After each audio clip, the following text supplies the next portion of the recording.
আগামী সেপ্টেম্বর মাসে আর্জেন্টিনা দুটি ম্যাচ খেলবে বিশ্বকাপ বাছাই পর্বের। এই দুটি ম্যাচ নিয়ে আজকের ভিডিওতে আলোচনা করার চেষ্টা করব। এই ম্যাচ দুটি সেপ্টেম্বর মাসের কত তারিখ এবং কোন সময় হবে তা নিয়ে আজকের ভিডিওতে বিস্তারিত আলোচনা করার চেষ্টা করব। তো শুরু করা যাক। তো আর্জেন্টিনা প্রথম ম্যাচটি খেলবে চিলির বিপক্ষে এবং দ্বিতীয় ম্যাচটি খেলবে কলম্বিয়ার বিপক্ষে।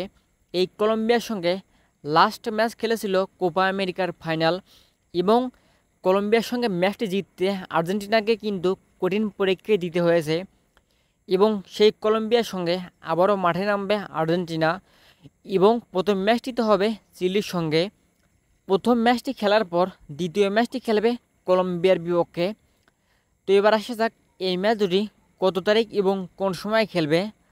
তো প্রথম ম্যাচ চিলির সঙ্গে এই ম্যাচটি খেলবে 6 তারিখ সকাল 6টায়, অর্থাৎ বাংলাদেশ সময় অনুযায়ী সেপ্টেম্বর মাসের 6 তারিখ সকাল 6টায় এই ম্যাচটি খেলবে আর্জেন্টিনা এবং দ্বিতীয় ম্যাচটি খেলবে 11 তারিখ রাত 2টা 30 মিনিটে।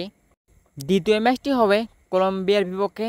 এই ম্যাচটি হবে সেপ্টেম্বর মাসের 11 তারিখ রাত 2টা 30 মিনিটে।